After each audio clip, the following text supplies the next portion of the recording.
Hello, everybody. Mike from Southern California again, and on this episode of Square Circle Calendar, we're going to take a look at March 1975. Now, before we get into March, I need to do some little addendums from last month, February 1975, as a few items I kind of forgot to mention that I should have mentioned. Now, hopefully, this will be the last time I have to do this, as I hope to have all this refined by the time all this is said and done. So without no further ado, so going back to February 17th, 1975, um, the W at the time, what we now know of today as the WE, then known then as the WWWF, the Worldwide Wrestling Federation, had its Madison Square Garden show um, broadcast on HBO. Now, this was still in the early days of it. Eventually, HBO would become the channel for the Madison Square Garden shows. Um, Initially, it started out sporadic broadcast, but then became a regular broadcast. So, on this date in 1975, you saw main event, which Bruno Sammartino would retain his WWF championship against Spiros Arion by a DQ loss. Um, Also on which would of course eventually set up their feud for the next few months in terms of being involved in some death matches um, as well. I'll get to those as we hit those parts. Also on that show, of course, in a non-title match, um, the Valiant Brothers beat the team of Chief J Strongbow and Gorilla. Oh yeah, and let me go back to why the main event was is in the middle show. Back in the 70s, New York had a curfew law in which basically everything had to pretty much be finished by 11 o'clock. People had to start going home by 11 o'clock. So they had a curfew law. So to give the main event the time it needed to come to its conclusion, they would put it in the middle of the show as opposed to the end of the show where it's more traditionally seen. So, also on that card, aside from the tag team match I just mentioned, former WWF heavyweight champion Pedro Morales beat Butcher Vachon, and then you also had former WWF tag team champions Tony Garea and Dean Ho beat the Grand Wizard led team of Bobby Duncombe and Killer Kowalski via DQ win. They won that match via DQ. So then we moved to Friday, February 21st, in which there were three title changes on that day. First off, going down to Florida for Championship Wrestling in Florida, Bill Watts was awarded the Florida Georgia version of the North American Heavyweight Championship. This was a title that he initially brought to the territory, coming from the tri-state area, in which he would defend the title throughout Florida and Georgia for a couple years back in '73. Now up to '75, he was awarded the title when Buddy Colt was forced to relinquish the title due to a career-ending leg injury from the infamous plane crash on the night before. Um, the same plane crash that took the life of Southern wrestler Bobby Shane. Also on the 21st in Atlanta, Georgia, um, for Georgia Championship Wrestling, Abdullah the Butcher would beat Rocky Johnson, The Rock's dad, for the NWA Georgia Heavyweight Championship. And then also on the 21st in St. Louis at the Kiel Auditorium, Harley Race would win back the Missouri State title from Dory Funk Jr. 1975 was a big year for Harley Race as he was being pushed towards main event status. Would eventually lead to his second NWA World title win against Terry Funk in February '75. He started off the year February '77 was when Harley Race beat Terry Funk for the world title, NWA world title. But starting in '75, Harley Race would be pushed towards main event status. Starting off the year, beating Johnny Weaver in a tournament in Tallahassee, Florida, for the Mid-Atlantic version of the United States Heavyweight Championship. Also, teaming up with Roger Kirby throughout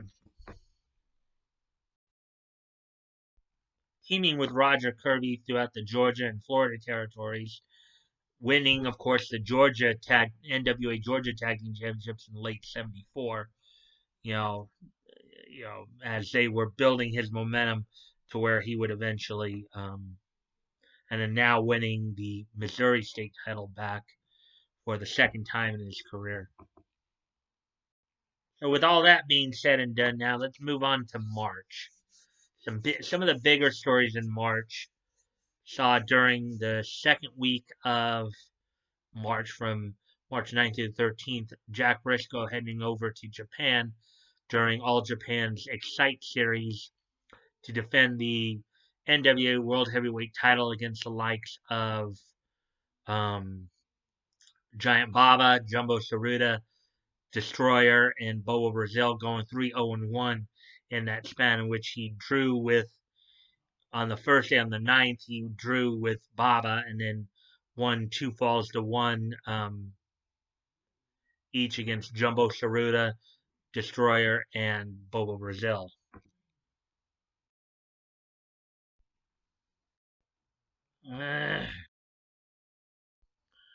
Yeah, so as I was saying, Jack Brisco went to Japan from March 9th to the 13th to defend the NWA World title there, in which he went 3-0-1, drawing with Giant Baba and then winning 2-1 against Jumbo Tsuruta, Destroyer, and Bobo Brazil. Also, on the last day of the Excite series in All Japan, Baba and Tsuruta retained the NWA International Tag Team Championships in a title defense against the Funks, winning 2-1. So with that being said, also in March, NWA World Women's Tag Team Champions Joyce Grable and Vicki Williams were also on tour in Japan, in which they were participating in IWE's Dynamite series. After losing 2 tag matches the first couple of days, they spent the rest of the time basically battling each other, in which Joyce Grable had the majority of the wins in that series. The first 2 days, of course, they first faced off and lost 2-1 to Chiyo Obata and Kyoko Chigusa, and then on day 2 they lost to Chiyo Obata and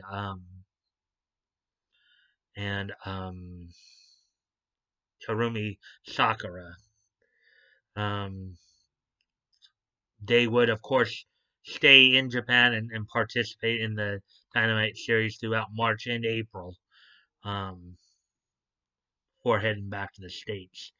So now, with that being said, let's look a little bit more in more detail on some of the other stuff that happened in March of 1975. So we go down to Puerto Rico first, and over a 4-week period, they had 5 title changes over a 4-week period. On March the 1st, Carlos Colon dropped the Puerto Rico version of the NWA North American Heavyweight Championship to Michael Martel, and then would regain the title on March 22nd. Then on March 8th, you had 2 title changes, in which the Martels, Pierre and Michael, would beat Ciclón Sudamérico and Vikingo for the Puerto Rico version of the NWA North American Tag Team Championships. translated, of course, that's South American Cyclone and Viking. Then on the 22nd, also on the 8th, Jose Miguel Perez would drop the Puerto Rico championship to Dr. Claudine. Then, as we get to the 22nd, as I mentioned earlier, Carlos Colon would regain the NWA, the Puerto Rico version of the NWA North American Heavyweight Championship, and also Jose Miguel Perez would regain the Puerto Rico Heavyweight Championship. Also on that day, Jose Lothario would beat Toru Tanaka for the Caribbean Heavyweight Championship. So as we go back and go through some stuff again, on March 7th at Kiel Auditorium, Harley Race would retain the Missouri State title against Johnny Valentine, 2-1, which would lead to a death match on the 21st. That Valentine would eventually win. A death match, for those of you who don't know, a death match, Texas death match, is basically it's a match where not only do you have to score a pinfall on an opponent, but you must basically knock them out to the point to where they cannot answer the 10 bell. Johnny Valentine had beat Harley Race with a sleeper hold, obviously making him unavailable to answer the 10 count. Let me see as we move through the month a bit here. Let's see. Back on Sunday, March the 9th, Paul Jones would win the NWA Mid-America Heavyweight Championship from Johnny Valentine, only to have the title returned to Valentine when Valentine asked NWA President Sam Munchnick of the St. Louis Wrestling Club to review the match. Paul Jones had won it in a cage match, or they called a fence match back then, because the cages back then were made of like chain link fencing. So 10 days later, on the 19th, the Mid-Atlantic Heavyweight title was returned to Johnny Valentine. We move ahead now to, let's see, 9th, 10th, 11th, 12th. So we move ahead to March 17th, a couple days before Johnny Valentine had the Mid-Atlantic title returned to him. Was the next Madison Square Garden show from New York, in which you had Bruno Sammartino. Well, hold on. Okay, so on the 17th of March of 1975, we had the next WWF Madison Square Garden show, which the main event of the night saw Bruno Sammartino retain his WWF Championship against Spiros Arion in a Texas death match.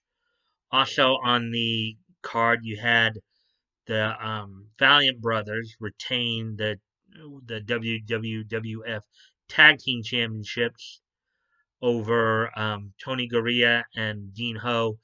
It was a curfew draw, basically meaning they went up until curfew and had to stop the match due to curfew. This also marked one of the first appearances for Ivan Putski in the Worldwide Wrestling Federation in the Madison Square Garden. The first time he got on the mic and yelled, "Polish Power!" In that early match from Madison Square Garden, he beat the Wolfman. So we move ahead now through the weekend. Of course, towards the end of the month, we also saw Jack Brisco. Defend his title down in Texas a couple of times towards the end of the month. Retaining against Jose Lothario in one match, and I can't remember. other one was. So also towards the end of the month, Fabulous Moolah would defend the NWA World Women's Championship in Tennessee and Louis in Kentucky. Once she defended against Ann Casey and retained her title in matches in the Louisville Gardens and Knoxville, Tennessee. Um, so that's about it for all of that. That's about as much of that. Some of the current tours at this time going on in Japan. Of course, IWE was having their Dynamite series at the time, which was which lasted through March end into April. All Japan was finishing up their Excite series, and New Japan was finishing up their Big Fight series. Actually, the other big thing that happened back on the 13th, March the 13th, Tiger Jeet Singh would win the vacated NWF Heavyweight Championship from Antonio Inoki. So that also happened. So, so with that, guys, if you want to contact me directly, check the links below. Um, you can check the links below. You can always direct message. Check out my Discord. Join if you'd like. You direct message me there. Also, if you guys like this content, please consider liking, commenting, sharing, and subscribing. I always look forward to the conversation with you guys. If you guys have any questions or any other little tidbits you want to know about, just let me know. I'm going to be doing these, for every month up until modern times. So I look forward to having people watch it as much as possible. Um, so, anyways, until next time, bye.